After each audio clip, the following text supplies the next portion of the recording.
Alright guys, I'm going to give you a tour of my van. This here is an NV 2500 V8 2015 Nissan van. I do air conditioning and refrigeration. This here is this works as my A-frame, my extension ladder. This is all in one. I guess it's like a little giant, but it's made by Werner. Right now I don't have any ladder racks on the roof, so until then I have this inside. I'm working with this. My brazing kit. I have a hand cleaning station, paper towels, bubble solution, different sprays. What I'm going to do is move this ladder, and this here's a bucket with extra PVC, whatever. I keep my copper in this bin. These are my vacuum hoses, 3/8 hoses. This here is just a heater kit, a step ladder, and a 6-foot ladder. I'm gonna take this stuff out, that way I can show you the inside, but I'll just let you see how it looked when I have everything in it. So I'm gonna pause this and come back once I take all this crap out. Okay, so I got everything out, and another thing is my phone died. So what I do is I have this here is from DeWalt. Obviously that part number, let me see, DCB090. Basically you can hook it up to a 12 volt or a 20 volt DeWalt battery, and it gives you 2 USB ports. So right now my phone was dying, but now I'm running it off of this. So I use this when I'm working up on the roof and my phone's going dead or whatever. I don't want to leave it in the van.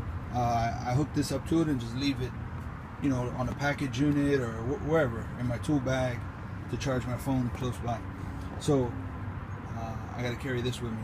So all right, so starting here from the back, I have my brazing kit, paper towels, a little bin there, a little bucket I use for water, with the brazing kit, different squirt bottles, mainly my bubble solution I use, my temperature clamps, hand cleaner, my digital gauges, regular analog gauges. I have 2 more analog gauges back there. So let's see, I'll take this out of the way so you can see. I have the H10 Pro leak detector, a vacuum pump oil, the G5 Appion, very good recovery machine.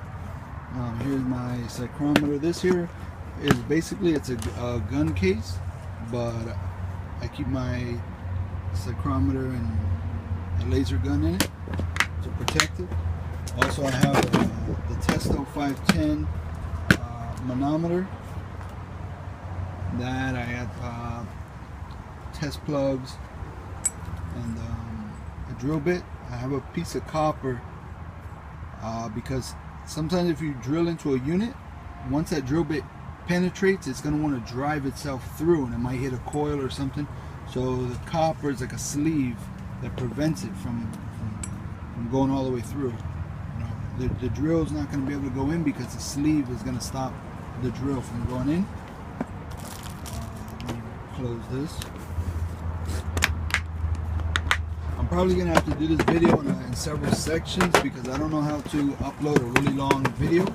I think because my phone doesn't have enough storage.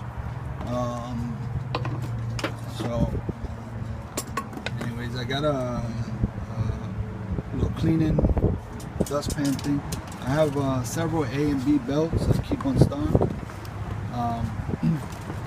You don't have to have every belt, but I have like every 3, like 49. Well, that's a common one. 48 is a real common belt. 47.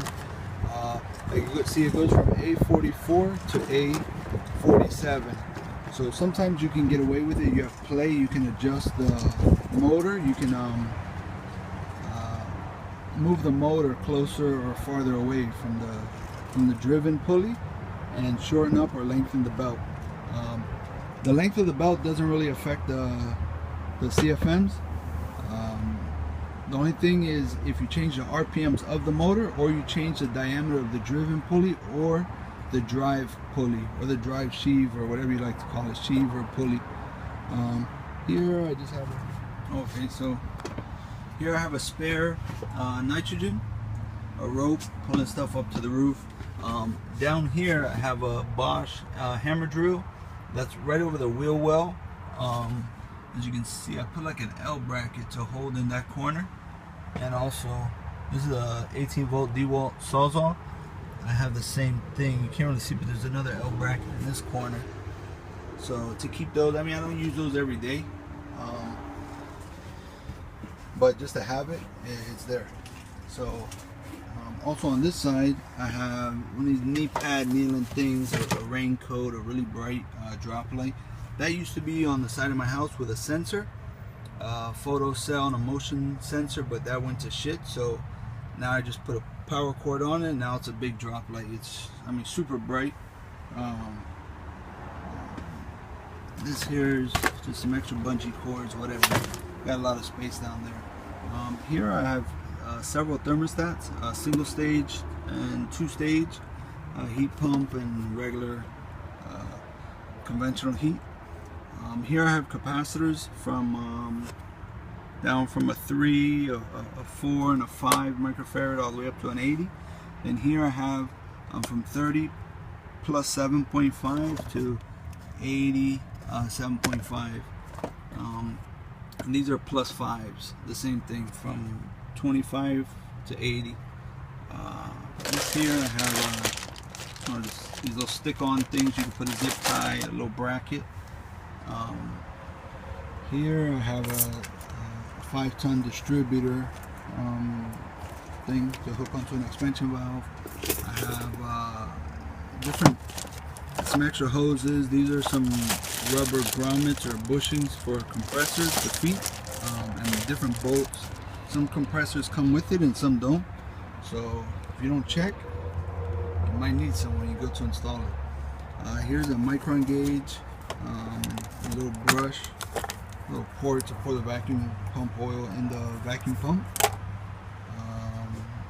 Let's see, on the shelf I got some acid scavenger and some acid test things. I have a few 3/8 all thread couplings, some 3/8 nuts, and a few bolts. Armorflex glue. Let's see. Here I got different.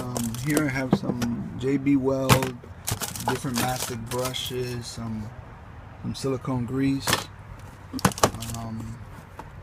I have some black tape, silver tape, squeegees, whatever. Let's see, here I have a water hose. This is a 25-foot water hose. Sometimes you don't need a long water hose, so that's my go-to hose. This here is an extra rope. But in this trash can, I have about 200 feet of water hose. You know, it's all coiled up in a circle.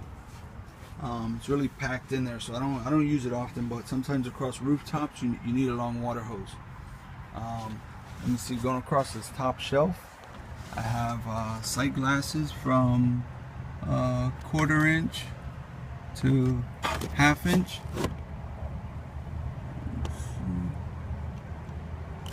Male and